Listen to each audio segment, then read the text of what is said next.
Ótimo, tá Boa aí. noite, quer dizer, boa tarde. Para aí, para o Brasil Não, é não, boa tarde. Já aqui é é boa noite? noite já, aqui é boa noite. Aqui são exatamente 7 horas da noite, Aqui são e exatamente 11. exatamente 11 horas. Galera, quem não sabe, quem não conhece Thiago tá falando lá de Portugal. Porto, né, Thiago? Porto, Porto, Porto. Porto, né? Então, normalmente eu começo minhas lives às 9 horas daqui, mais ou menos, mas, obviamente, para chegar no consenso. E, primeiramente, agradecer, né, que 11 horas da noite já passou o horário da labuta, né? Já é hora Não, de. não, não há qualquer problema. O horário até das 11 é também para permitir a algumas pessoas de Portugal que queiram ouvir e que te seguem. Tu já tens muita gente aqui em Portugal que te segue para poder estar presente, para ouvir um bocadinho esta nossa conversa e tentar falarmos um Não. bocadinho dos temas que já foram apresentados e das indicações que tu já deste. Ótimo, Thiago. Então, oficialmente, muito obrigado, tá, pela disposição. Acho que é uma live que a gente já podia ter feito há mais tempo, né, cara? A gente troca muita figurinha no É, offline, né? foi no tempo certo. Foi no tempo certo, com certeza. E a primeira de muitas, eu tenho certeza, né, Exato, cara? Acho que tava faltando, porque eu acompanho teu trabalho há muito tempo mesmo. E eu sei que você também acompanha o Resgate há muito tempo. muito. Em Inclusive, o Resgate do relação. Movimento, tu davas curso na Master Science Lab, que eu sou coordenador científico da Master Science Sim, Lab. Por isso, o teu sim, trabalho exato. já o conheço há muito tempo. Particularmente a gente nunca conseguiu se encontrar, né? Eu tive aí em Portugal, foi em 2018. Pô, foi um excelente curso. Eu só tenho a agradecer ao pessoal, né? O pessoal para vocês não existe muito, né? Mas aos meus acompanhantes, né? Online aí de Portugal, eu sei que tem muita gente que entra em contato, muita gente pergunta. Fiz grandes amigos aí em Portugal. E então ótimo que esse horário ficou bom para o pessoal também conseguir assistir. Sim, até porque aqui mês de agosto é mês de férias, por isso muita gente, Ah, muito provavelmente já show. está de Oh, que férias, bom. já deitou os Aqui, filhos, depois da praia deitou os filhos e agora pode ouvir um ah, bocadinho. que bom. Aqui no Brasil é ao contrário, né? A gente acabou de voltar, o mês de férias acabou, né? O mês de férias aqui é em julho. Então a gente acabou, eu só tô tentando, esqueci de abrir a janela aqui. A gente acabou de voltar, né? Segunda semana que o pessoal voltou para a escola, voltou para a faculdade, voltou para o trabalho. Então que bom. Bom, vamos começar então Vamos, vamos, oficialmente a apresentar aqui os oficialmente. temas. Eu estou com o roteiro que a gente programou aqui Uhum. no meu computador aqui à direita, mas a ideia é que isso aqui vire um bate-papo mesmo, né? Uma troca de ideias, aquelas coisas que a gente faz mais ou menos offline, a gente consiga abrir aqui para o público. A gente vai falar de aprendizagem. Boa noite, pessoal. A gente vai falar de aprendizagem motora e reabilitação, né? Um tema que eu considero bem amplo assim. Então, obviamente, a gente não vai, em uma hora aqui de live, conseguir abordar com toda a profundidade que esse tema Exato. merece, mas, de certa maneira, eu acho que é importante, assim, trazer alguns conceitos, né, trazer, talvez, mais uma ideia, né, um raciocínio, alguma coisa assim mais inicial, porque é um assunto muito incomum que a gente aborda nos nossos perfis e também nos nossos cursos, né? Eu estava olhando a ementa do seu curso, eh, depois você vai falar um pouquinho mais sobre isso, por favor, tá? Porque eu achei muito interessante a ementa. Ali tem a ideia mesmo da gente pegar esse conceito mais geral e ver como profissionais diferentes abordam eles, eu acho muito interessante. Então, eu montei aqui, eu te falei, né? Eu montei aqui pegando bastante coisa do que você traz no seu curso, que eu acho que vai ficar bem interessante, né? Então, vou pedir para primeiramente você se apresentar, tá? Falar um pouquinho sobre você, sobre o seu trabalho, né? Sobre a sua linha pedagógica. Vamos lá, a palavra está com você hoje. Antes de mais, agradecer-te o convite, Pedro. É um prazer e uma honra para mim estar aqui. Como tu dizes, nós falamos muito offline, temos já uma relação de amizade que atravessa o Atlântico. Um, Tal como tu e a admiração é recíproca, eu gosto muito do teu trabalho, acho que tu fazes um trabalho fantástico na disseminação do Obrigado. conhecimento, na forma simples e prática, mas sem simplificar, que tu apresentas o conhecimento.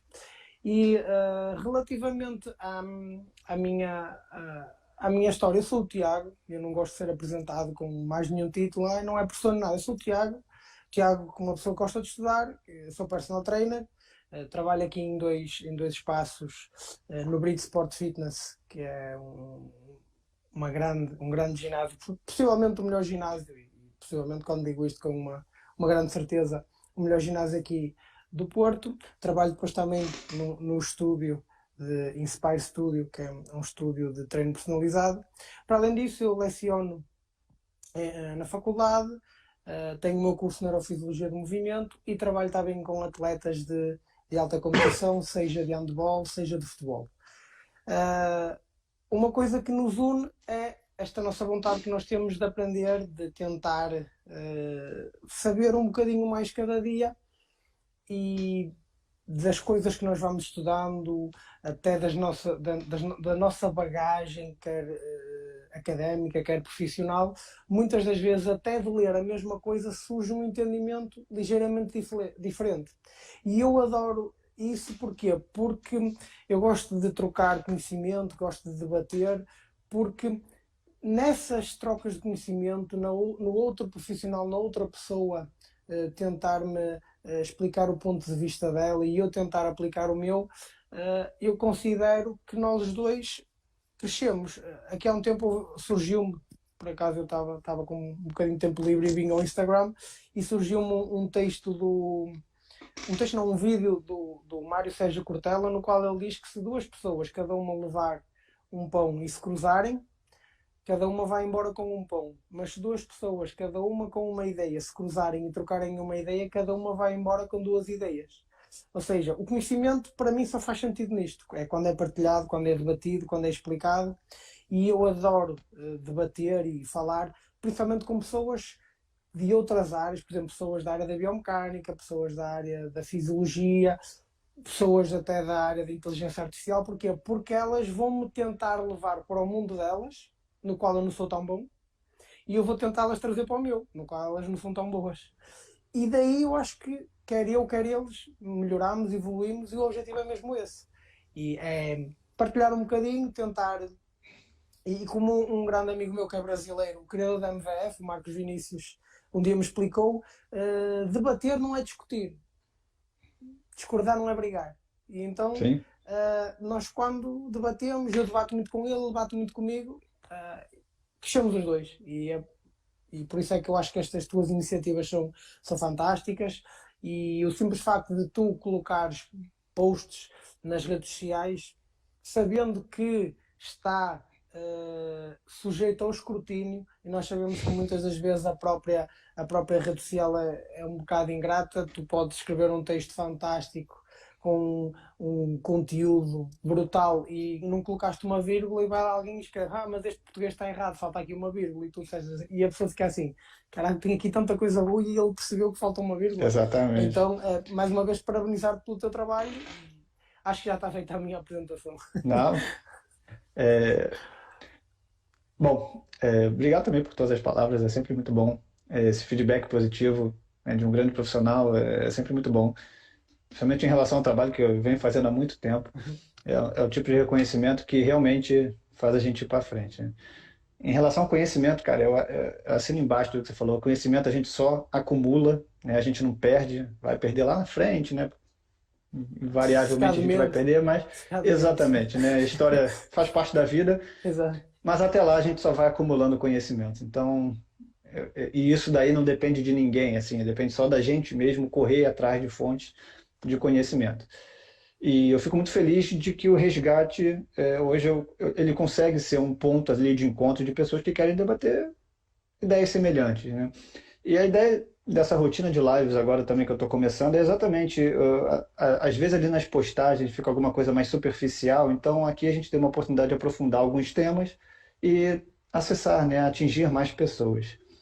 Então, retornando, né, bom, deixa eu, para os seguidores também do Thiago, o pessoal que está chegando também não me conhece, meu nome é Pedro Emerson, eu sou o profissional por trás do perfil, o Resgate do Movimento, e eu sou profissional de educação física também, então eu acho que torna mais interessante. Eu não sou fisioterapeuta, como muitas das pessoas imaginam que eu também tenho essa formação, mas eu gosto de enveredar pelos tópicos da fisioterapia, porque eu acho que só tem a agregar à minha profissão, certo? Então, profissionais de educação física, durante muitos anos, sempre foram atrás dos autores da fisioterapia, né, para levar para a prática, E hoje a fisioterapia está num movimento muito legal, muito interessante de fazer autocríticas em relação ao seu próprio manejo de dor, de reabilitação. E eu, como profissional de educação física, eu percebi que, cara, a gente não está fazendo essa autoleitura também na nossa profissão. A gente continua fazendo algumas afirmações, né, trabalhando dentro de autores que, de certa forma, a literatura vai invalidando e vai apresentando algumas limitações.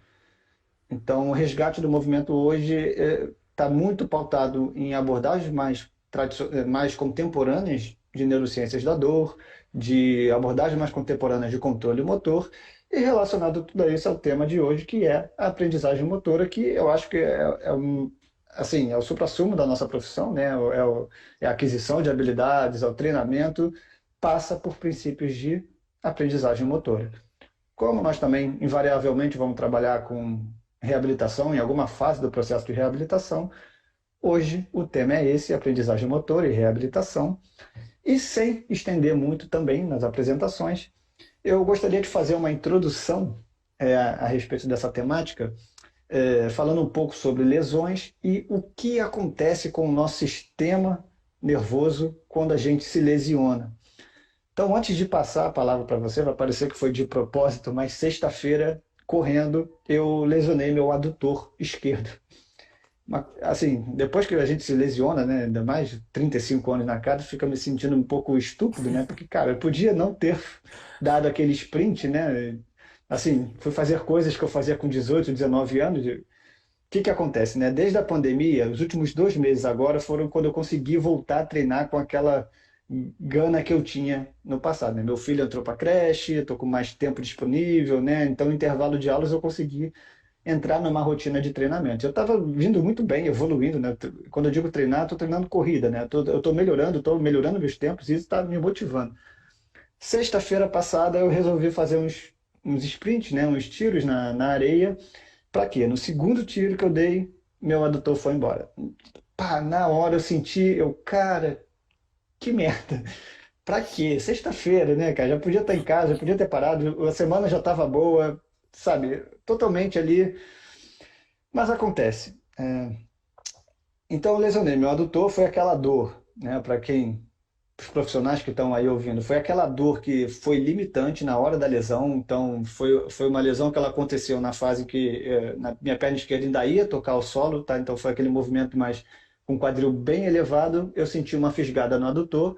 Já na hora de colocar o pé no chão, já dá aquela mancada, aquela desaceleração espontânea de adaptação do movimento que acontece na lesão. Numa escala de 0 a 10, era uma dor totalmente impeditiva, 9, 10 ali, sem condições de eu continuar aí adiante. Eu vou entrar, né, um pouquinho depois de te passar a palavra, eu vou dizer um pouco sobre a minha perspectiva, né, das coisas que eu senti, né, que também estão relacionadas a adaptações em relação à dor. Mas doeu muito, eu tive que parar. Eu ainda ia voltar pedalando para casa, pegar meu filho na creche, então tem todas aquelas questões funcionais ali que, cara, eu voltei mancando, pedalar foi muito custoso, a dor ela foi diminuindo, eu fui conseguindo manejar mais, né, ainda chegou ali a nível 5, 6 na parte da noite. E só ontem que eu voltei a trabalhar, né, fazer alguns exercícios, que eu também vou entrar nesse mérito, acho que tem a ver com a nossa proposta, o que eu estava fazendo, qual é o meu raciocínio, né, a partir dessa semana. Mas, enfim, me lesionei, não foi uma lesão simples, não foi, tá? Foi uma lesão ali de estiramento no adutor. Então, na hora, quem sabe, já foi, cara, não é uma coisinha boba, não é uma simples torção ali que vai passar, mas a sensação que eu tive é que isso aqui pode demorar muito, na sexta-feira, né? Pode se alongar durante muito tempo ou pode ter uma permanência menor, pode ser uma coisa mais aguda. Você entra aí meio que num limbo de muitas emoções, né? De mudanças no movimento. Aí eu te passo a palavra, Thiago, e a gente vai fazendo uma troca de figurinhas aqui. O que que acontece com o nosso sistema de movimento, nosso sistema nervoso, tá? Obviamente que acontecem muitas coisas, mas o que a gente conseguir pontuar aqui, o que que acontece com o nosso sistema nervoso quando existe uma lesão? Ora bem, primeiramente vai depender da lesão. Ou seja, se tu tiveres um traumatismo crânioencefálico, o que vai acontecer com o teu sistema nervoso é uma coisa. Se tiveres uma ruptura do ligamento cruzado, o que vai acontecer com o teu sistema nervoso é outra coisa. quando tens um estiramento ou até uma ruptura muscular, o que acontece é outra coisa. Primeiramente, a primeira coisa que tu percebeste logo foi a dor. Nós sabemos que a dor, e já há bastante literatura a reportar que a dor não tem uma obrigatoriedade de lesão, no teu caso teve, é mais um mensageiro de alerta, atenção, aqui há alguma coisa que não está bem, aqui há alguma coisa que pode estar em risco de se lesionar, mas no teu caso não, no teu caso tivemos mesmo uma lesão. E depois temos que pensar que um estiramento ou então uma ruptura acontece um processo inflamatório. Esse processo inflamatório, muitas das vezes, através da libertação de mediadores químicos, o que é que faz? Aumenta a atividade, aquilo que a gente chama de sensibilização de nociceptores. Então, a dor aumenta a sua percepção, anda ali, às vezes até um bocadinho chato. Só que o problema, lá está, o problema é que a dor é um fenómeno dinâmico. E como é dinâmico, a gente está sempre a avaliar como é que está a tarefa que eu vou fazer, a demanda de eu ter que pegar na bicicleta e buscar o meu filho no colégio, e agora tenho esta lesão. Podemos levar isto para um caso mais grave, uma pessoa que vai fazer uma caminhada no bosque e cai e parte uma perna e repara que está sozinha e que, por exemplo, se houver a possibilidade naquela localização de ter animais perigosos, a percepção de dor aumenta. Por outro lado, se a pessoa perceber que não, mas eu tenho telemóvel, consigo ligar, a percepção de dor tem a tendência para diminuir porque já houve ali um mecanismo de segurança, mas depois pega no telemóvel e não tem bateria e aumenta outra vez a percepção de dor, principalmente se perceber que corre risco de vida, a percepção de dor aumenta. Ou seja, a questão da dor, este fenómeno dinâmico vai pressupor sempre uma avaliação. A nível neurofisiológico, o que vai acontecer é que numa fase aguda o teu sistema nervoso vai estar mais alerta para tudo o que envolve aquela estrutura. A dor tem como dois objetivos. Um é alertar, o segundo é a gente não mover. Porque muitas das vezes acontece, a pessoa chega à beira do personal trainer ou até do fisioterapeuta e diz: dói-me no ombro. E o personal trainer passa para o fisioterapeuta e diz: olha, se dói, não é a minha área, é melhor ir fazer um exame médico. Vai ao médico, vai ao ortopedista, ao fisiatra, ele passa um exame e no exame não dá nada. Mas não dá nada, porque é que doeu? Doeu porque o sistema nervoso percepcionou aquela estrutura como estando instável, como estando predisposto ou com maior risco de acontecer uma lesão, e criou dor. Porquê? A dor vai fazer eu mexer-me menos. Se eu me mexo menos, a probabilidade de eu me lesionar também baixa. Por outro lado, se eu, por exemplo, tenho uma ruptura de um ligamento cruzado, o caso já muda de figura. Porquê? Quando nós vemos, por exemplo, nós sabemos hoje em dia que uma ruptura do ligamento cruzado, o atleta, o indivíduo, fica mais propenso a ter, ou fica mais dependente de um feedback visual. Porquê? A partir do momento que ele rompe o ligamento cruzado, deixou de haver informação à frente do mecanorreceptor do ligamento. O ligamento rompeu e mesmo que seja reconstruído e com outro, essa aferência ficou comprometida. Então o que acontece é, qual é a função do ligamento cruzado? Quando há um estiramento, a parte central, como um fuso neuromuscular, ao de ser distendido, envia informação para o cérebro, e o cérebro o que é que faz? O ligamento cruzado anterior, como funciona para nos dar informação da translação anterior da tíbia, por exemplo, posteriores de coxa e gêmeos é aumentada a sua ativação para não deixar haver uma translação excessiva. Mas o que acontece agora é que, devido a essa ruptura, é como se o sistema nervoso, o nosso cérebro, quisesse saber como é que está o joelho e não há resposta. Então o que é que nós percebemos? Nós percebemos hoje em dia que pessoas que para já, uma pessoa que tem uma ruptura no ligamento cruzado tem 8 vezes maior probabilidade de ter uma recidiva, não, 40 vezes mais probabilidade de ter uma recidiva comparativamente a uma pessoa que nunca teve ter a primeira ruptura do ligamento cruzado. Segundo, a maior parte das recidivas ocorre no joelho contralateral. O que é que isto nos diz? Não é um problema de joelho. É um problema do sistema nervoso central. E um estudo até levado a cabo, eu acho que não sei se foi pelo Dick Fuss ou pelo Aligo Keller. O Aligo Keller agora está a estudar muito isso também. O que é que reparou? que nós pegamos numa pessoa que tem uma ruptura do ligamento cruzado, colocamos numa sala, dentro de uma máquina de ressonância magnética, o joelho apoiado naquele triângulo de fisioterapia, em que fica a 30 graus. E então pedimos Uhum. à pessoa para fazer flexão e extensão do joelho 30 graus. O que é que nós percebemos? Uma atividade excessiva das áreas que processam a informação visual, uma atividade excessiva das áreas que planeiam o movimento e uma atividade excessiva das áreas de processamento sensorial. E tudo isto tem uma razão. Primeiro, a área de processamento visual pode começar, inclusive, na própria reabilitação, a ser estimulada em demasia. Porque quando um atleta é operado ao joelho, há a tendência de estar sempre a olhar para o joelho.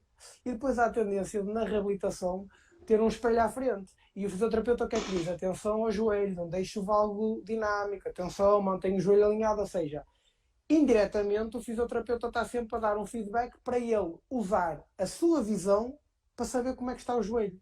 Se está a conseguir manter o joelho, se não está a conseguir manter o joelho. Depois o que é que temos?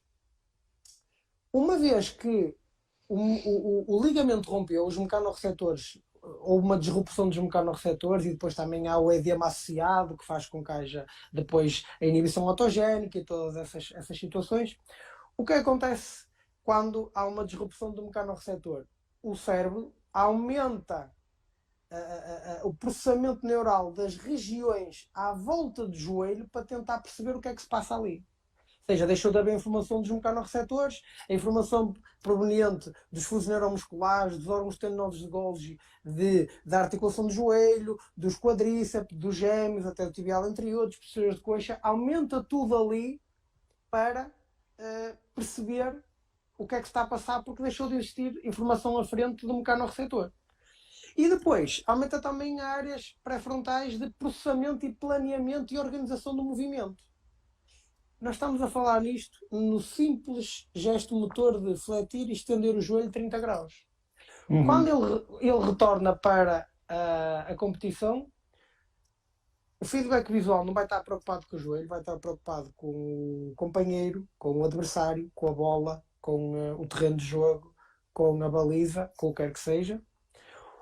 O córtex pré-frontal não vai estar preocupado em planear o movimento do joelho, vai estar preocupado com questões técnicas, táticas, questão de lidar com o stress, está na fase final do jogo, estou a ganhar, estou a perder, é uma competição importante, não é uma competição importante. E lá está, a própria área de processamento sensorial, num contexto desportivo, a informação sensorial que nós estamos a receber é brutal. Então o que acontece? Num contexto completamente controlado, dentro de uma máquina de ressonância magnética, pedir para fletir e estender o joelho 30 graus a este processamento exagerado destas áreas, quando eu vou para o contexto competitivo, estas áreas são necessárias para outras coisas muito mais importantes. O que acontece ao joelho? Aumenta o risco de recidiva. Então o que é que isto significa? Que no processo de reabilitação nós temos que começar a ter em atenção a isto. Porque o que nós queremos não é uma compensação do sistema nervoso central. Nós queremos que o sistema nervoso central se adapte. Uma compensação tem uma conotação um bocadinho negativa. Uma adaptação tem uma conotação um bocado mais positiva. Sim. Então nós temos de ter cuidado. Temos de ter cuidado com isto e estamos a dar um exemplo de uma lesão, de um ligamento cruzado.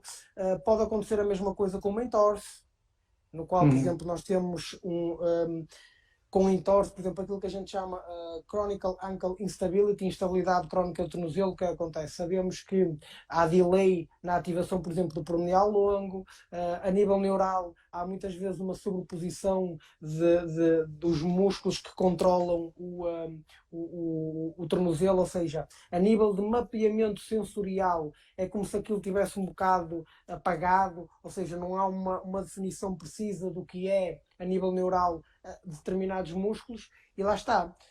Há uma direta comunicação entre o sistema motor e o sistema sensorial. O músculo que esteja mal mapeado vai ser pouco utilizado, ao ser pouco utilizado vai ficar mal mapeado, ao ser mal mapeado vai ser pouco utilizado. Ou seja, é um círculo vicioso que se prolonga.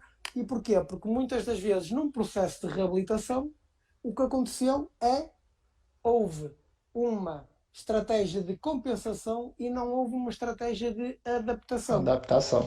Então o que é que a gente tem que fazer? Ter cuidado com as estratégias de aprendizagem motora que ofertamos, para que a reabilitação seja o mais eficaz e mais segura possível. Se formos para Excel- uma lesão do sistema nervoso central, um AVC, um traumatismo crânioencefálico, aí a situação ainda piora mais um bocadinho. Isso. Vamos segurar nas lesões Muscular. musculoesqueléticas. A gente pode até depois marcar uma Sim, sim, live sim, para sim. Quando quiser. falar de lesões neurológicas, que vai ser muito interessante também.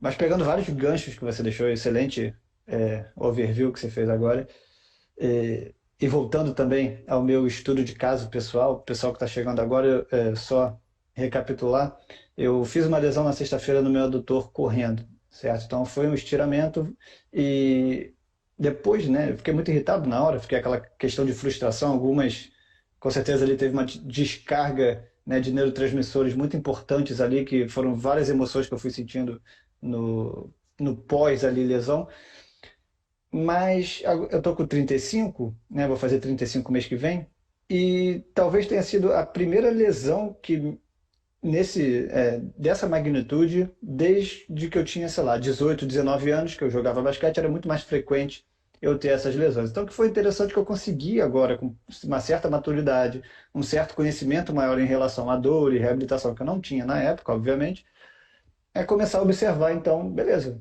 o estúdio cá sou eu, lesionou, pronto. A reabilitação que vai cuidar também sou eu, até onde eu conseguir, né? Então, algumas coisas que eu percebi nesse imediato pós-lesão, né? É aquela sensação de que a lesão ela foi muito maior do que talvez realmente seja, né? Porque a dor ela dá uma pista de que, cara, aconteceu uma coisa muito grave aí, e toda vez que eu tentava jogar o peso na perna, vinha aquela fisgada maior, a sensação era que, cara, está rompendo mais ainda, né? Eu estou aumentando a lesão. O que, na verdade, a literatura não dá esse suporte para a gente ter esse pensamento, mas a ideia de que isso vai também gerando modificações no seu sistema nervoso, então vai dando aquela cinesiofobia aguda, né? Aquele medo de continuar caminhando, de continuar forçando, né? De continuar fazendo um movimento que vá piorar, foi uma coisa muito real que eu senti, de fato. É, a frustração de que eu já tinha todo um planejamento para as próximas semanas e que agora eu estou interrompido, eu não vou conseguir fazer, também, né, dá uma quebrada na minha autoestima. Então, sexta-feira, realmente, eu fiquei bem frustrado, assim, cara. Então, são aquelas sensações, aquelas fatores cognitivos que eu sei que também contribuíram para influenciar a dor, mas, de certa maneira, eu consegui fazer uma autoleitura e, obviamente, como você falou, é uma coisa dinâmica, então é uma observação constante que eu fiz, né, nas primeiras horas, né, na noite, como é que foi, no sábado, então como é que foi evoluindo e comparando com a minha função, né, que é o caminhar, o subir escada, o brincar com meu filho, o quanto impactava e, e perceber todas essas outras variáveis envolvidas está sendo uma experiência bem interessante. Então, para situar, hoje eu diria que a minha dor, em caminhadas, né, em funções normais, dia a dia, atividades da vida diária, vamos dizer, ela está entre um e vai no máximo 2, que para mim é muito positivo. Isso foi um feedback bem legal de que em alguns movimentos Não foi bruscos tão eu grave fiz quanto isso. exatamente, não foi tão grave, certo? Em alguns movimentos bruscos eu sinto aquela sensação de estiramento acontecendo de novo, mas mais uma vez, toda essa autogestão está me ajudando a, cara, em vez de eu evitar, eu estou confrontando mais o movimento, coisa que talvez eu não fizesse antes. Então eu estou numa etapa de confronto com a dor e não uma negação com a dor, não uma evitação da dor. Então eu comecei hoje a fazer exercícios mais simples, né? Estou tentando, tô investigando, né? Fazendo uma triagem do que gera dor, que tipo de mecanismo gera dor, e obviamente o mecanismo que está me gerando a maior dor, aquelas fisgadas, são os que se assemelham ao movimento da lesão, né? Então são os movimentos bem semelhantes. Então, beleza, então isso vai fazer parte da minha estratégia de reabilitação nessa semana. E eu espero que na sexta-feira eu já consiga trotar novamente, tá? Porque o trote ainda ele ainda Ainda me dói. incomoda, mas eu acho que até sexta-feira eu já consigo ter uma certa autonomia e, enfim, pelo menos investigar como é que vai estar meu desempenho. Aí vem a ideia, né, do que você citou bastante as questões do terapeuta, né, fazendo as intervenções, aquela relação com foco interno, né, e a lesão, ela é muito presente, e a ideia também, né, o Robbie Gray, que ele tem um estudo que invariavelmente eu cito aqui, né, de que o histórico de lesão te faz ter um foco interno maior para a área lesionada, né? Então faz com que o seu sistema esteja constantemente prestando atenção na área lesionada, mesmo depois de um processo de reabilitação já ter acontecido. Então, isso é muito verdade, né? O meu foco interno está direto na, enfim, enquanto eu consigo fazer atividades funcionais, mas se há percepção de dor, se eu estou experimentando dor, o meu foco ele vai direto para a área lesionada.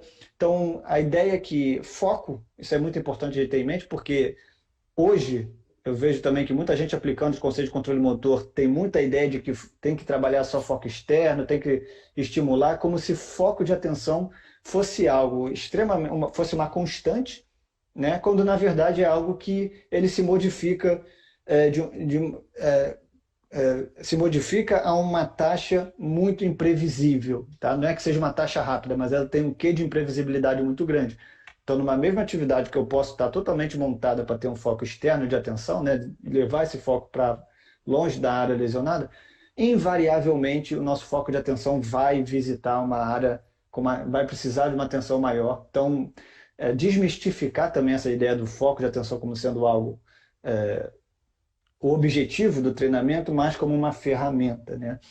É, então, chegando onde eu quero chegar, existe uma abordagem tradicional que ela é muito forte, né? A ideia, né, que está totalmente pautada também em abordagens mais tradicionais de controle motor, né? A ideia de que a repetição e a repetição e a repetição constante seria o objetivo de uma intervenção, porque de certa maneira a gente está repetindo um movimento correto, está repetindo uma ação, e é isso que de certa forma seria reforçado no nosso sistema motor. E como você falou, já trouxe até algumas limitações, né, de fazer uma repetição em um gesto motor, mas o contexto da onde esse sistema ele vai atuar, ele é totalmente dinâmico, complexo e diferente do que foi feito na abordagem mais tradicional, né?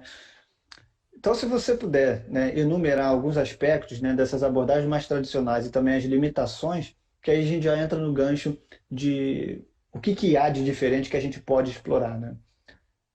Primeiro, uma coisa, há, há muita gente a falar de foco interno, foco externo e não entendo, ou tem um conhecimento muito superficial do que é foco interno e do que é foco externo, principalmente porque a maior parte deles só leu o trabalho da Gabrielle Wolf. Gabrielle Wolf foi possivelmente a pessoa que mais ênfase deu à questão do foco interno e do foco externo. E Tornou há um muito conjunto popular, né? muito popular, e há um conjunto de investigadores que faz um conjunto de críticas muito válido aos estudos dela, que é, primeiro, nós não sabemos, não conseguimos saber se um atleta está em foco interno ou foco externo. Ou seja, por muito que eu dê para quem não sabe, o foco interno é quando eu dou um feedback, ou por exemplo, ou eu dou um feedback com a intenção de promover um foco interno, é eu dar um feedback que leva a pessoa para um foco de atenção para o seu movimento, aquilo que ela está a fazer. É eu, por exemplo, dizer a um atleta, eu quero do salto em comprimento, eu quero quando tu saltes que faças um movimento de abertura e depois tentas tocar com as mãos, ou seja, estou a levá-lo para aquilo que ele está a fazer. Um feedback com o objetivo de dar um foco externo é, por exemplo, eu dou um feedback que leva o atleta para o resultado da ação dele e para a relação que ele tem com o meio ambiente. É eu, por exemplo, dizer a um atleta, eu quero que tu caias o mais à frente possível.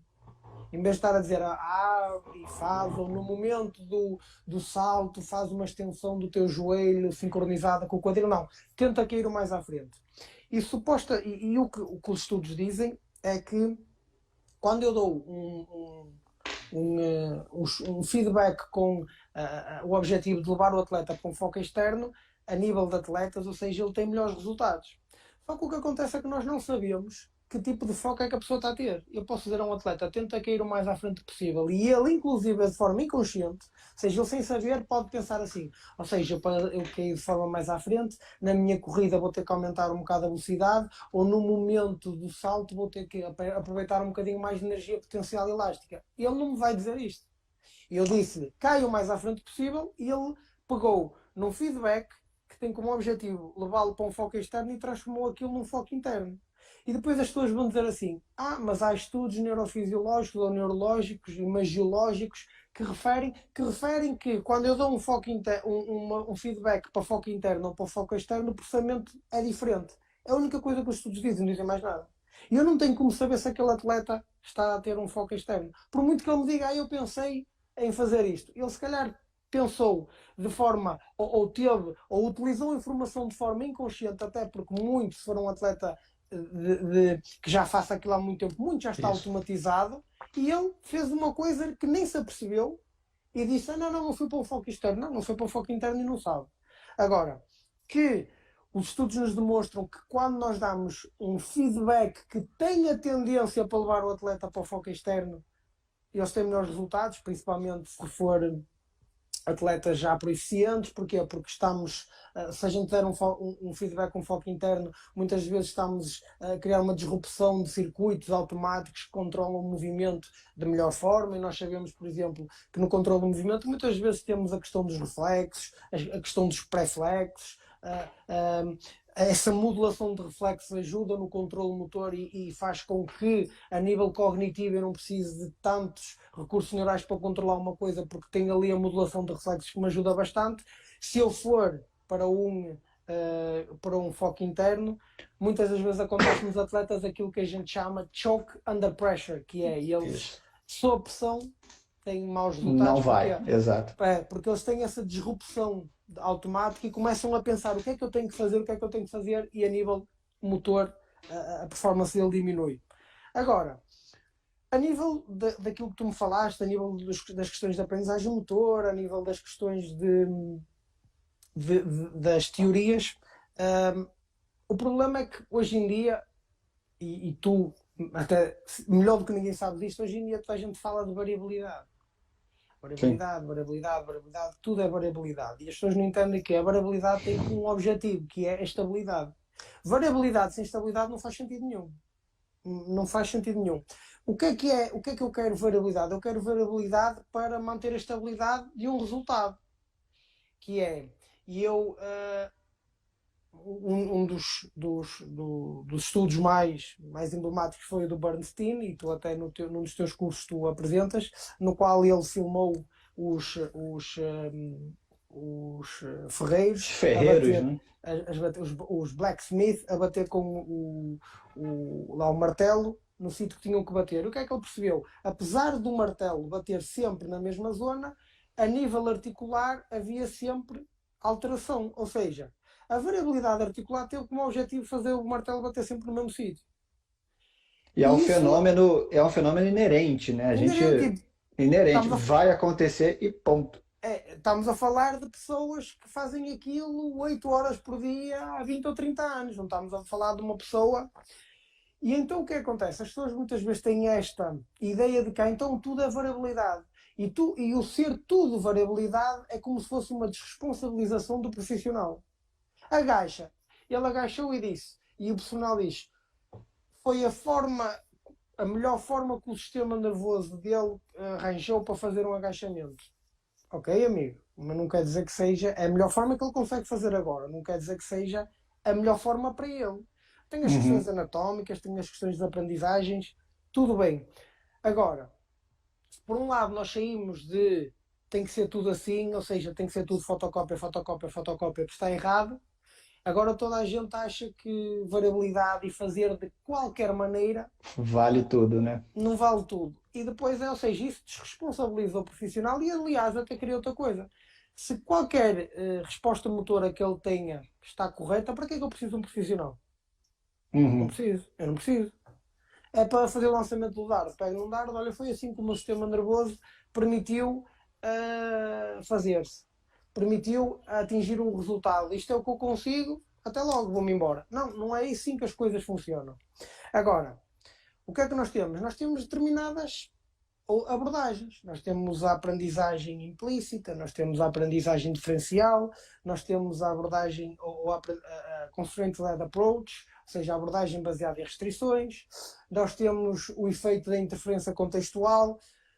Tudo isto tem, no meu ponto de vista, no entendimento que eu faço do que eu estudei, tem pontos negativos, em alguns casos pontos Sim, positivos e com negativos. certeza. E vai depender do quê? Vai depender da pessoa que eu tenho à minha frente. É um iniciante, é uma pessoa, um expert. Vai depender da tarefa. É uma tarefa que eu quero acurácia de movimento ou uma tarefa que eu quero rapidez de movimento. Por exemplo, a interferência contextual tem muito melhores resultados se eu quiser rapidez de movimento. Mas se eu quiser acurácia de movimento, os resultados não são assim tão significativos, nem superiores quanto isso. Então, vai depender. Nós estamos sempre a dizer, e na terceira página de qualquer livro de aprendizagem motora, vem indivíduo, tarefa, meio.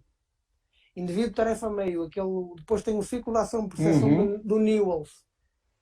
Mas depois, o que é que nós queremos? Receita de bolo. A abordagem diferencial dá para tudo. A abordagem baseada em restrições dá para tudo. A interferência contextual dá para tudo. A aprendizagem sem erros dá para tudo. Dupla tarefa dá para tudo. Não dá. Depende qual é o objetivo. Por exemplo, nós temos, por exemplo, a aprendizagem sem erros, que o que é a aprendizagem sem erros? É eu começar numa fase inicial da aprendizagem a fazer com que o atleta tenha sempre uma taxa de sucesso muito, muito elevada. Ou seja, imaginem o que é eu ensinar um atleta, uma criança, a marcar golos numa baliza de futebol de 11 a 1 metro da baliza. A probabilidade dele falhar é quase zero. E depois passo para 1,5 metro, depois para 2 metros. Ou seja, à medida que ele vai melhorando o chute dele, eu vou aumentando gradualmente a distância, mas de tal forma que ele tenha uma elevada percentagem de acerto. Isto o que é que vai fazer? Vai fazer com que ele não tenha necessidade de ir para, lá está, um foco mais interno, ir para um conhecimento mais declarativo, mais explícito de tem que chutar assim a bola, ou seja, eu estou a levá-lo por uma aprendizagem implícita. O que é que isto demonstra? A nível de tarefa, a nível de testes de retenção, quem faz abordagem explícita tem melhores resultados. Então a abordagem implícita, neste caso a aprendizagem sem erro, o que é que foi melhor? Foi melhor quando o atleta foi colocado sob pressão. Então, um bom objetivo é o quê? É melhorar a aprendizagem dele, a retenção dele, ou é melhorá-lo quando ele está depois sob pressão? O, só, colocar sob pressão consistia em quê? Neste caso, o colocar sob pressão no estudo, e eles utilizam a aprendizagem sem erros, colocar sob pressão, por exemplo, se tu queres um atleta de alta competição, Hum. ou seja, quando eu falo em pressão, pressão psicológica, ou seja, Não, aquele sim, sim, stress só, de só como é competição. que foi o desenho. Só O que eles curiosidade fizeram mesmo. do desenho, neste caso, foi uma tarefa dupla. Foi ele, à medida Sim. que estava a fazer, mesmo estando a fazer a questão do remate, e se não me engano, mesmo nesse estudo, a questão da pressão depois foi descartada. Porque eles Hum, acharam que não havia. Ou seja, podia haver ali uma certa pressão psicológica, mas não era de tal forma significativa que fosse entendi. colocada para o estudo. Depois fizeram outro com uma equipa de futebol, no qual, quando vais marcar um penalti, tu tens dois tipos. Um que decide antes de chutar, antes de correr para a bola, já decide o que é que vai fazer, e o outro que espera a ação do guarda-redes. E então, o qual era esses que eles indicaram às pessoas que queriam que eles esperassem pela ação do guarda-redes, ou seja, eles tinham que mandar a bola sempre para o lado contrário. Não é chegar lá e mandar, porque eu posso mandar para a esquerda, o guarda-redes mandou-se para a direita, mas foi ao acaso. Uhum. Não. Tem que mandar sempre para o lado contrário. Isso é uma tarefa dupla. É uma aprendizagem implícita, mas é uma tarefa dupla. Porquê? Porque tu ao mesmo tempo que tu estás a ter que controlar o movimento de chute, tu estás a ter que controlar o movimento do guarda-redes. E esse tipo de aprendizagem, por exemplo, sob pressão, melhorou a questão deles marcarem mais golos? Não. Mas ao mesmo tempo, enquanto eles tinham que ir para alvos, ou seja, depois colocaram na baliza, numa parede, a imagem projetada de um guarda-redes que se ia atirar para a direita ou para a esquerda, mesmo assim, quando se atirava para a direita, aparecia um alvo à esquerda. Se atirasse para a Uhum. esquerda, aparecia um alvo à direita. O que aconteceu? A nível de tarefa em si, foi igual nos dois. Os que tiveram uma aprendizagem implícita de, enquanto estavam a esperar o guarda-redes caíram, tinham como discriminar um som, tiveram acerto mais próximo do centro do alvo. Se formos a Interessante. ver, os dois tiveram a mesma taxa de sucesso, porque se o guarda-redes foi para um lado e a bola foi para o outro, foi golo. Mas a Uhum. nível de acertar mais perto do alvo que estava, ou seja, O guarda-redes que ia para a direita apareceu um alvo do lado esquerdo e eles acertaram mais perto do centro. Então, qual é a melhor estratégia de aprendizagem? Depende. É Qual o é. que, sim, Sim, continua, é continua, que continua. o que eu acho mais, o que eu acho interessante é que todas essas abordagens elas vão gerar aprendizagem, né? Acho que não se discute que Não, não. a literatura ela não discute que há uma estratégia de aprendizagem de ficar repetindo após repetição, repetição, repetição. A nossa geração, né, a geração dos nossos avós e pais chegaram onde chegaram, aprenderam a fazer os movimentos no método mais tradicional possível, nessa questão mesmo de repetição massiva do gesto ideal, né? E aí, eu acho que pega a questão da literatura é, talvez alguns pontos. Se existe uma retenção maior da informação, né, e relacionar também com o desempenho, né, é, pelo menos a literatura que eu acompanho, que é aquilo que é mais relevante aqui, qual delas, depois de um reteste, depois de tanto tempo, foi capaz de reter o desempenho, aí sim a gente consegue discriminar, talvez, quais podem ser mais efetivas, mas eu concordo e assino contigo que cada caso vai depender de um caso, assim, é totalmente exclusivo do contexto. Eu vou aproveitar esse gancho também para responder algumas perguntas que rolaram aqui, mas antes disso, eu acho que é muito importante quando a gente entrar em contato com o tema aprendizagem motora, como você falou aqui, como eu também vivo falando, existem muitas formas que a gente pode desenhar um exercício e aplicar conceitos diferentes de variabilidade de aprendizagem motora. Ponto. Não existe somente uma estratégia, isso é um fato, certo?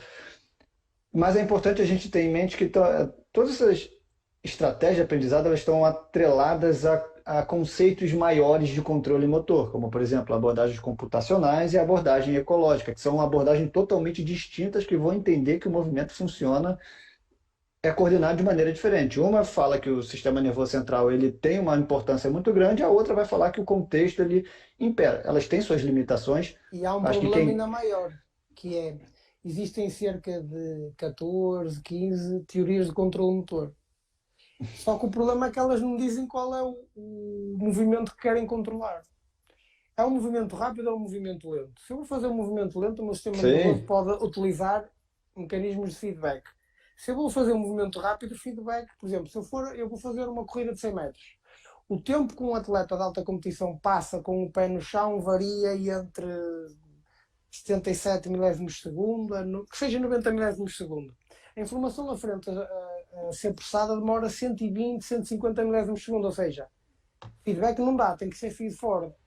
Só isto já muda. sim. Só isto já muda muita coisa. Ou seja, é que muitas vezes estão a querer, mas esta teoria do controle motor é mais eficaz do que esta, mas que movimento é que estás a falar? Estás a falar de um movimento rápido, um movimento lento, um movimento reflexo? Sim. Exatamente. Então as limitações vêm muito daí porque, primeiro, né, os desenhos de estudo eles são muito feitos em laboratório, que é altamente controlado e não tem como, e realmente não tem como a gente A considerar validade toda a ecológica. complexidade do movimento, né?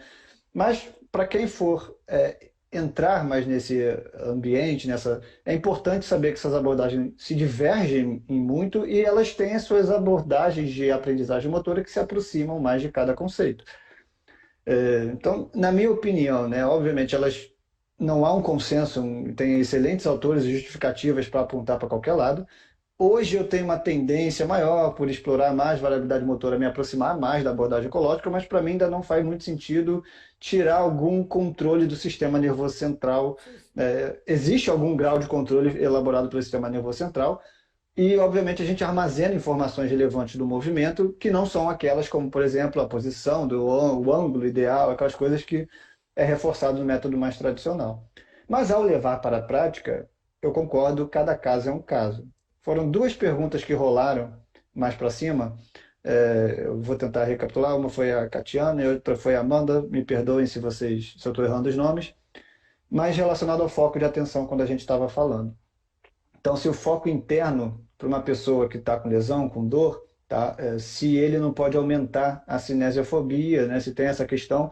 E, de fato, na minha opinião, pode, tá? Se a gente tiver simplesmente trabalhando de uma maneira mais tradicional e que a gente vai enfatizar o movimento correto, né? Se a gente realmente acredita que existe um movimento correto e que a lesão e a dor ela perpetua porque essa pessoa está numa estratégia errada, tudo isso vai continuar alimentando esses fatores cognitivos que não são tão desejados assim. Mas, na minha prática, muitas das vezes eu vou optar por estratégias que levem mais ao foco interno, porque é aquilo onde aquele sistema nervoso está imerso naquele momento, ele está com dor, aquela pessoa se sente mais segura, protegendo, né, as crenças daquela aluna, né, daquela paciente, para quem for fisioterapeuta. Ela tem uma crença muito forte que de fato ela faz o movimento errado, né? Eu posso capturar numa triagem inicial essas informações. Então, o meu plano inicial é que, num primeiro momento, eu entre nesse sistema nervoso e entenda mais ou menos como é que funciona, cara. Pô, se ela realmente acredita que ela precisa proteger o joelho, não faz muito sentido, no primeiro momento, eu começar com tarefas que vão perturbar a crença dela, né? Que vão colocar ela num. Aí eu acho que entra naquela questão da própria segurança, algumas estratégias de segurança para a gente trabalhar com diferentes públicos. Porque naquele primeiro momento, eu parto do princípio que o sistema precisa aceitar aqueles exercícios até para que ela comece ela se mantenha fisicamente ativa, né? Que aí vem Tu outros podes, efeitos que eu.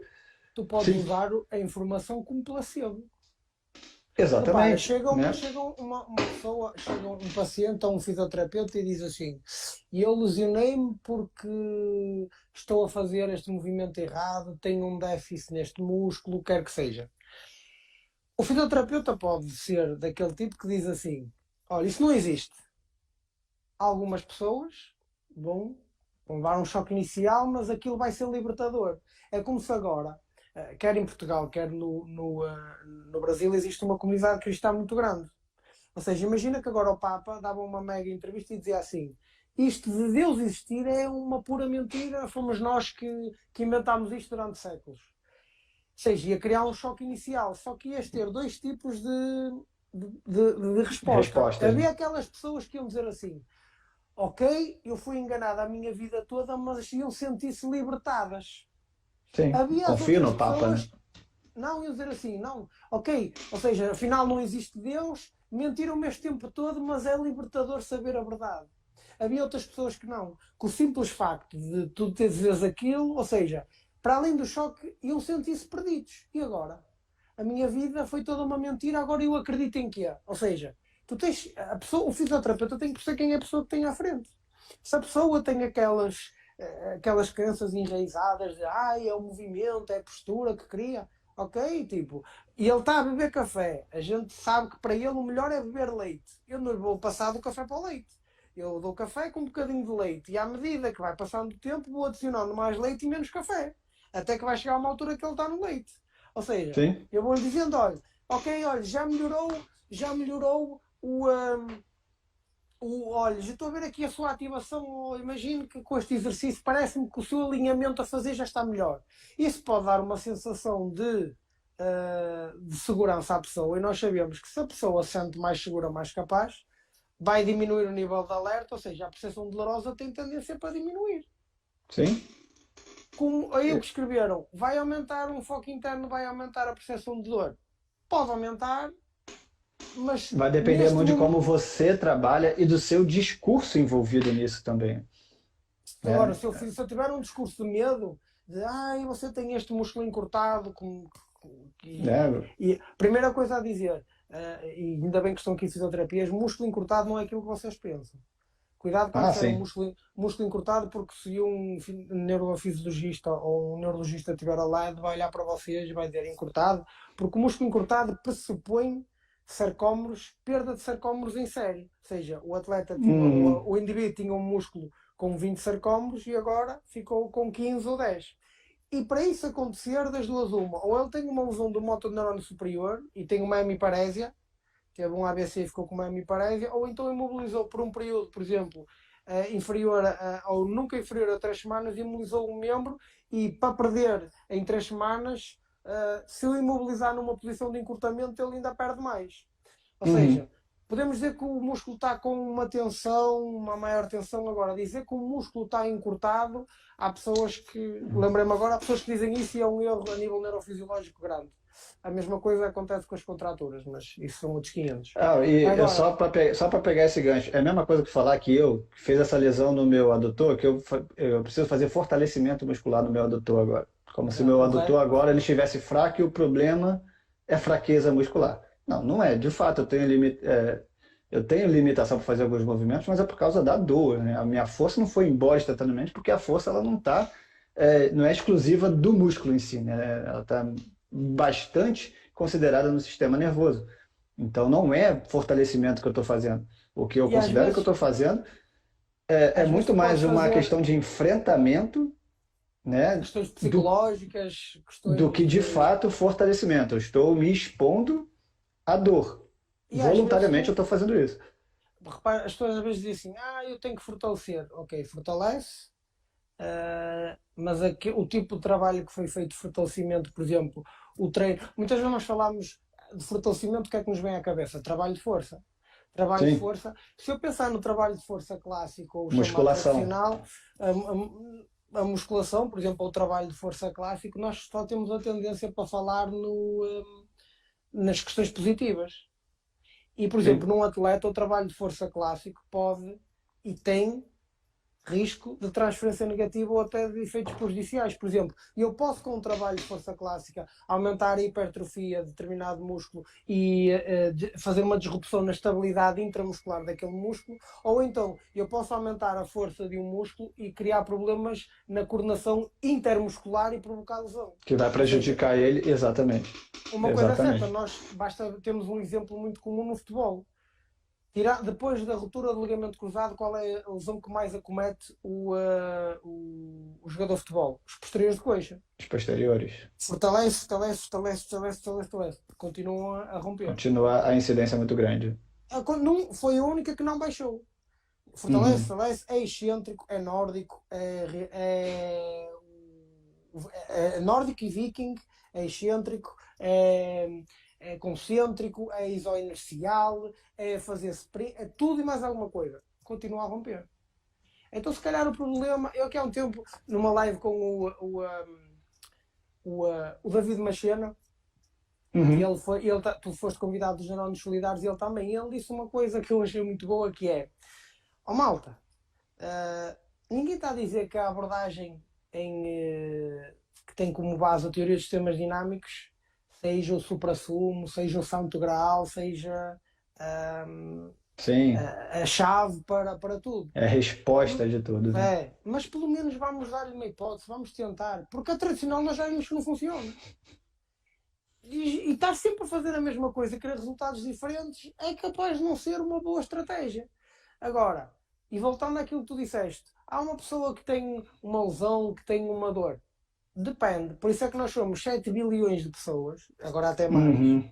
E era muito fácil para nós se tivéssemos uma receita de bolo. 30 gramas de açúcar, 50 gramas de farinha e 6 ovos. Não. Tu tens uma pessoa que chega com umas crenças muito fortes e que se tu entras em choque com ela, não só ela não vai aceitar aquilo que tu estás a dizer, como vai deixar de fazer exercício físico, vai preferir, isso é para isto, então eu prefiro, sinto-me mais seguro a fazer a fisioterapia passiva. Faz lá a ultrassom, faz o gelo, faz a O que é válido, massagem. O que é válido, porquê? Porque para aquela pessoa aquele não contexto, importa aquilo que eu naquela estou a dizer. fase. Não importa aquilo que eu estou a dizer, ou naquele momento aquilo que eu estou a dizer, apesar de ter importância, ela não lhe dá a mesma credibilidade que as crenças que ela tem. Exato. Por exemplo, a nível de dor, há aquilo que nós chamamos DIMS e SIMS. O DIMS é o Danger in Me e o SIMS é o Safety in Me. Isso foi criado por esse tipo de tags, foi criado pelo Lorey Musley e o David Butler, que eu tenho os dois livros, o Explain Pain e o Explain Pain Supercharged. São livros Excelente. fantásticos.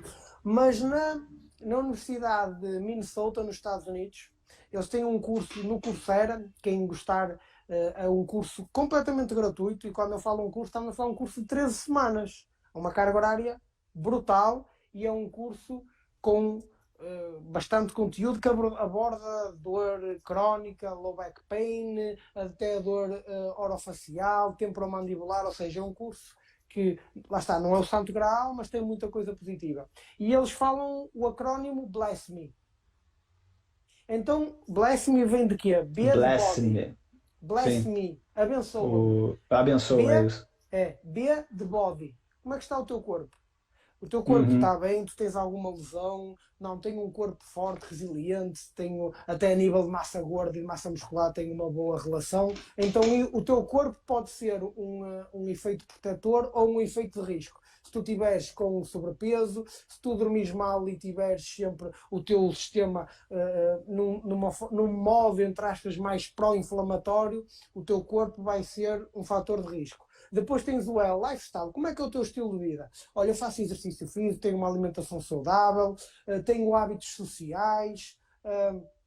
Ou não, olha, eu deito-me tarde, não tenho rotinas de sono, fumo, gosto é de fast food e de coisas açucaradas. Então o teu estilo de vida pode ser um efeito protetor ou um efeito de risco. Depois tens o primeiro emotional. Como é que está a tua parte emocional? Olha, estou bem, estou feliz, estou bem com a minha esposa, estou bem com a minha namorada, tenho uma boa relação com os meus pais, com os meus amigos, ou então, olha, terminei agora um relacionamento, morreu o meu cachorro, o meu cão, o meu gato, morreu um familiar meu, ou seja, a nível emocional neste momento estou mal, é um fator de risco ou um fator de proteção. Depois tens o primeiro social. Como é que é a tua parte social? Olha, sou uma pessoa que tem bastantes amigos, as pessoas convidam-me para sair, para ir jantar, para ir para a balada, como vocês falam aí no Brasil.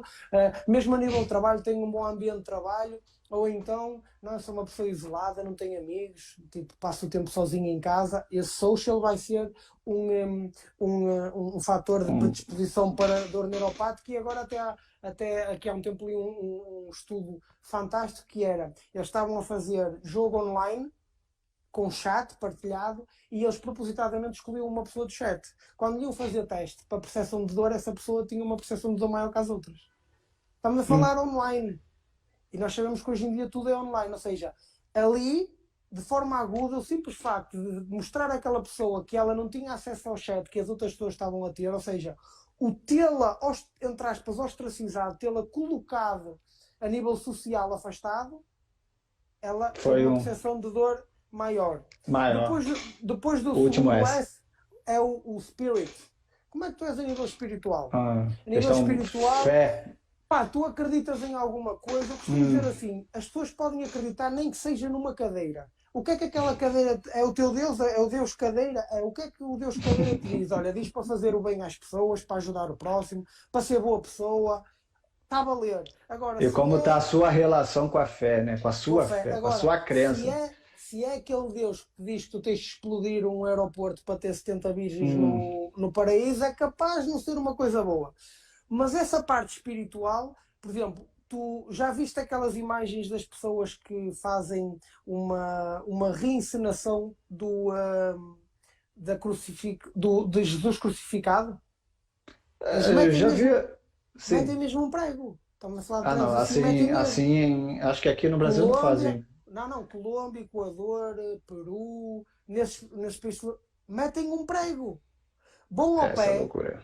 bom ao pé, metem um prego. Estamos a falar de pregos assim. Essa pessoa, a questão espiritual dela, Tão manipula elevada, né? totalmente a percepção de dor que ela tem. Sim. Depois tens o M de mind. Como é que é a tua mente? És uma pessoa resiliente? És uma pessoa quando tens um problema, tu enfrentas? Ou és uma Uhum. pessoa que se opa, qualquer problema eu vou-me abaixo? E mesmo até a nível de mente, as minhas crenças, se tu tens a crença que tu és fraco, tens uma coluna fraca e que é de cristal e qualquer coisa que tu fazes te vais lesionar, se tu tens a crença ou se consegues mudar a crença de não, o meu corpo é resiliente, a minha coluna pode refletir, os tecidos adaptam-se à demanda imposta. E o último do Bless Me. O último é environment. O Hum. ambiente que tu trabalhas, o teu ambiente familiar, o teu ambiente de trabalho, o ambiente onde tu vives. Viver aqui em Portugal, felizmente onde eu moro, no Porto, não tem nada a Uhum. ver, e atenção que isto não é qualquer tipo de crítica ou efeito depreciativo, mas não tem nada a ver com viver, por exemplo, num sítio como, vamos falar, por exemplo, uma favela no Rio de Janeiro, em que a pessoa sai cá fora e há um risco elevado de levar uma bala perdida. Agora não é bala Sim. perdida, é bala achada, bala acha-te. Ou seja, Sim, sim. essa pessoa, quando sai à rua, tens sempre aquele medo de pode-me acontecer alguma coisa, tenho um risco de vida, ou seja, o ambiente pode ser um fator de risco ou um fator de proteção, depende. Percebem? Então estes fatores todos, eles chamam-lhe os Sim? sete reinos, os sete reinos, Bless que me. têm blasphemy, que têm direta relação com o Lorraine Mosley e o David Butler do Uhum. Deems danger in me, ou seja, perigo em mim, e safety in me, segurança em mim, tudo o que eu vejo, tudo o que eu penso, tudo o que eu toco, tudo o que eu cheiro, tudo o que eu faço, tudo isso pode ser um danger ou um safety. Sim. Isso vai dar origem a uma maior percepção de dor ou uma menor percepção de dor. O profissional do movimento, o fisioterapeuta, tem que ter tudo isso em consideração se tem como objetivo diminuir a percepção de dor do indivíduo, fazê-lo manter ou retornar o mais rápido possível à prática de exercício físico, mesmo que não seja no nível que estava, e lentamente ir mudando essas crenças, e por isso é que é tão importante o trabalho que tu fazes, porque a recuperação de um indivíduo já começa na educação do paciente. A gente É educar o paciente fundamental.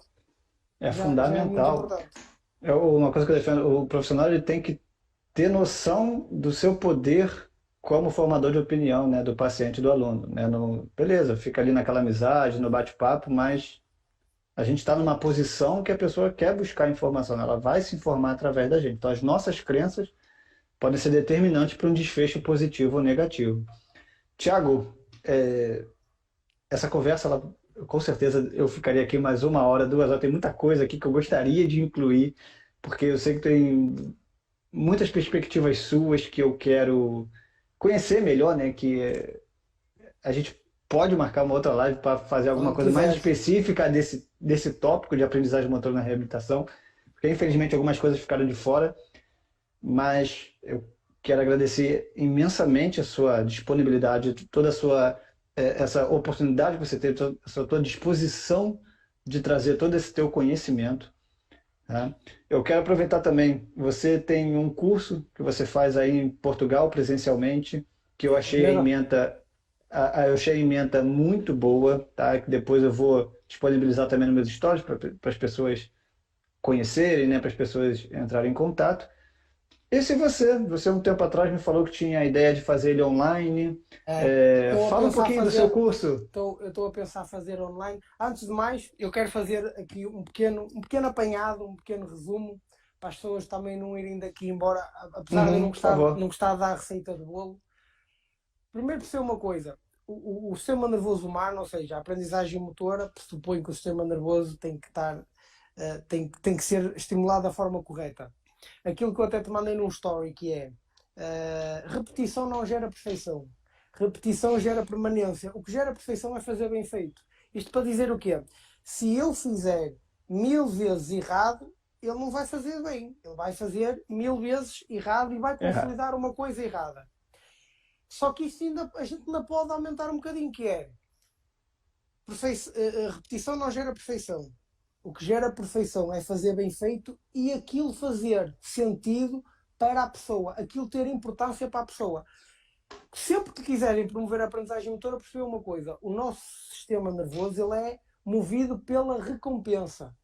Uhum. Quando, por exemplo, quando eu, por exemplo, faço algo que é positivo, o que acontece? Há uma libertação da acetilcolina, a acetilcolina finaliza o sistema nervoso assim: amigo, isto aqui é importante.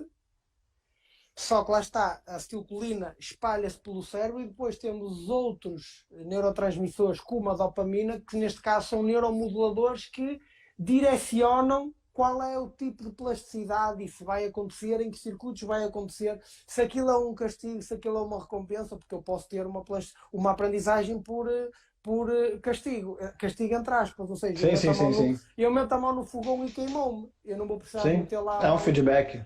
não vou precisar meter a mão a segunda vez para perceber que aquilo me vai fazer mal. Ou seja, aquilo disparou um botão de pânico que me fez aprender rápido. Então, as pessoas perceberem isto. Tem que fazer sentido. Tem que ser importante para o aluno. Eu aqui há um tempo escrevi um post que dizia assim: quantos psicólogos são precisos para mudar uma lâmpada? Apenas um, mas a lâmpada tem que querer mudar. Se eu for pegar no cérebro do Cristiano Ronaldo, no cérebro do Messi, no cérebro de um violinista, no cérebro de um pianista, o cérebro deles vai contar a história deles, vai demonstrar que determinadas áreas estão mais desenvolvidas porque eles devotaram muito tempo àquilo, ou seja, tem que haver repetição, mas aquilo tem que ser importante para eles. Se eu pegar num atleta, num irmão gêmeo do Messi, e que detesta futebol e coloco a fazer durante anos a mesma rotina de treino do Messi, o corpo dele, fisicamente, vai espelhar aquilo que ele fez. O cérebro não vai mudar. O nosso cérebro é movido por recompensa, por isso, quando vocês quiserem de um atleta, por exemplo, um fisioterapeuta que usou uma terapia de constrição do movimento induzido, que é ter um ABC que afetou, por exemplo, o lado esquerdo. Afetou o lado esquerdo para vocês à sua direita. Afetou o lado esquerdo do córtex, ou seja, a mão direita ficou com um déficit, ficou hemiparética. A terapia de Uhum. constrição do movimento induzido, o que é que faz? Imobiliza a mão direita, que é que está boa, para obrigar a mão esquerda a fazer o movimento. Isto funciona porque há uma recompensa. A pessoa tem recompensa em conseguir meter comida na boca, a pessoa tem recompensa em conseguir mexer no telemóvel, a pessoa tem recompensa em conseguir apertar uma camisa, em conseguir abrir a porta do carro ou de casa. Ou seja, se não tiver recompensa, isto não funciona. Então, eu sou reabilitador, eu sou personal trainer, eu sou professor. Para eu promover a aprendizagem, aquilo tem que promover recompensa para o aluno, recompensa para o paciente. De preferência, se ele conseguir estar imbuído no nosso espírito, ser parte ativa do processo, melhor. E depois, reforçando, repetição, repetição, repetição. A nível neural não cria nada. A nível neural cria. A repetição sem aprendizagem cria angiogênese, ou seja, a criação de novos vasos sanguíneos. Não cria nem sinaptogênese, nem cria remodelação neural. Não cria. Para isso tem que ser com aprendizagem. Para ter aprendizagem tem que ter recompensa. Só assim. Uma última história que foi Itzman Perelman, um dos maiores violinistas, foi considerado um dos maiores violinistas do século XIX e do século XX. Um dia, um fã esperou por ele no final do concerto dele e disse: eu dava a minha vida para tocar como você toca. E o Itzman respondeu: foi o que eu fiz. Eu dei a minha vida para tocar assim. Porque ele tocava todos os dias, Abriu mão da 300, vida, né? 365 dias por ano. Ele fazia Uhum. 4 horas de violino de manhã, 4 horas à tarde, exceto nos dias que atuava em que só tocava de manhã, porque à tarde tinha o concerto. Né? Então, Ninguém sabe o que tem por trás, né? aprendizagem motora, outro caso, e para terminar, outro caso rápido. A mãezinha ou o paizinho acharem que o filho é um prodígio em algum desporto, é meio caminho andado para ele se tornar prodígio nesse desporto. Porquê? Porque a mãezinha e o paizinho dão uma raquete de ténis ao menino, o menino, numa das múltiplas soluções motoras que experimenta, dá uma tacada na bola, uma raquetada na bola e a bola cai mesmo no canto e o pai diz assim: eu tenho um prodígio. E o que é que vai Pronto. fazer? Vai-lhe dar apoio, vai-lhe dar motivação para ele passar aquilo que é indispensável, que é repetir, repetir, repetir, repetir, repetir, repetir bem feito. E porquê que é? Repetir com motivação. Porquê? Porque o ténis para ele, o que é que vai fazer? Ele vai ter benefícios sociais, o pai vai chegar à beira dos outros familiares ou dos amigos e diz: aqui o meu Rafael Nadal, ou seja, ele vê que o pai tem orgulho nele, até vai ter benefícios materiais, que o pai, o primeiro torneio que ele fizer, o primeiro treino que ele conseguir ganhar um jogo, nem que seja no treino, o pai vai lhe dar um Para ter presente o ou vai levá-lo feedback a uma positivo. então, E para nada isso, melhor para o vai filho haver que os pais, né, cara? Exatamente. o paizinho acreditou que o Exatamente. menino era um prodígio, deu-lhe a motivação necessária para ele passar aquele processo chato de treinar, Uhum. treinar, treinar, e o menino torna-se um prodígio. Pronto. Tá aí. Relativamente ao meu curso, tenho, para não estar também já a chatear, eu falo de controle motor, de aprendizagem, também da parte da readaptação e o que acontece após lesão, a parte da neurofisiologia da postura e tudo. Se às vezes alguém estiver interessado, tem na Master Science Lab, tem lá a Neurofisiologia do Movimento e estou a pensar seriamente, até porque tenho, felizmente, muitas pessoas no Brasil que me que te seguem, acompanham. algumas até porque eu já fui ao Brasil 3 vezes, em duas fui dar palestra e workshop e curso pela Motricidade Voluntária Funcional, a Uhum. MVF, que foi de onde eu também tirei muito e que me permitiu aumentar muito o meu conhecimento, e a pessoa que criou a MVF eu considero um gênio e é um grande amigo meu. Um, por isso, eu estou a pensar fazer também uma coisa online, porque às vezes pode haver pessoas que. E esta guerra na Rússia e na Ucrânia, Exato. a nível económico, está a dar cabo das coisas, então online sempre dá para as pessoas estarem mais presentes. Entretanto, se por algum motivo eu, ou quando isso avançar e já tiver datas e tudo, eu publico e também depois mando para ti e peço se, por favor, podes partilhar pelos teus contactos, que são muitos, Mas e se com alguém estiver certeza, interessado, cara. se alguém Com estiver interessado. certeza. Você é uma pessoa que eu estou Outra sempre recomendando, tá? eu, É uma, a sim, seguir vou-te mandar um artigo que é um conjunto que saiu mesmo há pouco tempo, um conjunto de investigadores a meter um travão na aprendizagem diferencial. Sim, sim, pode me calma, mandar. amigo. Eu vou-te mandar porque também gostas disso e depois podes Gosto, partilhar no teu gosto. grupo Telegram, nas tuas redes Pode. sociais, para E pôr até um porque bocadinho tem. de travão. Vou falar, a gente tem que marcar uma outra live, E porque marcamos.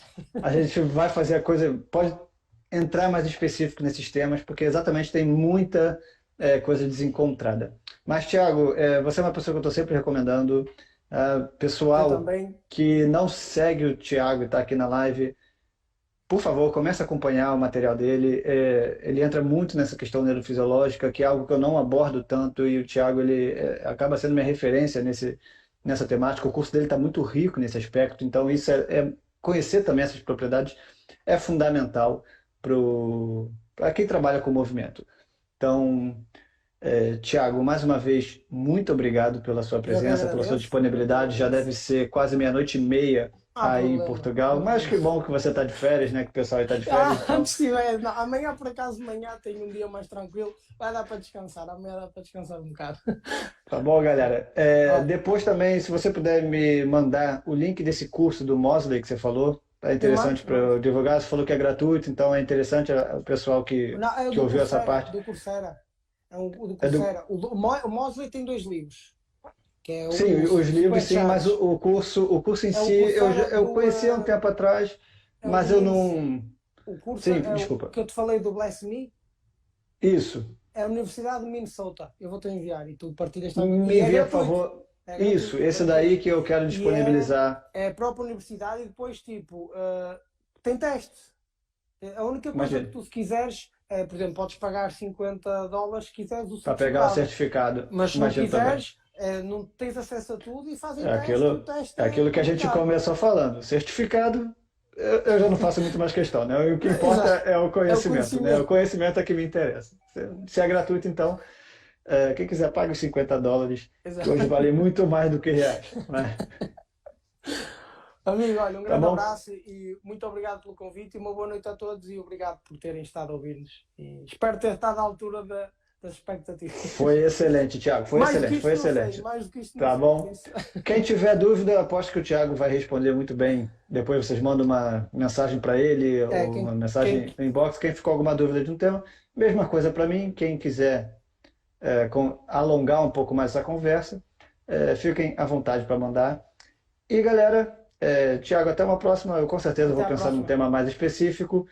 Muito obrigado a todos que seguiram, que acompanharam. Sigam o Resgate, sigam o Thiago, divulguem essa live. Eu vou deixar ela gravada durante um tempo no meu perfil, tá bom? E até uma próxima, pessoal. Muito Até à obrigado, tá próxima bom? e obrigado a todos. Até logo.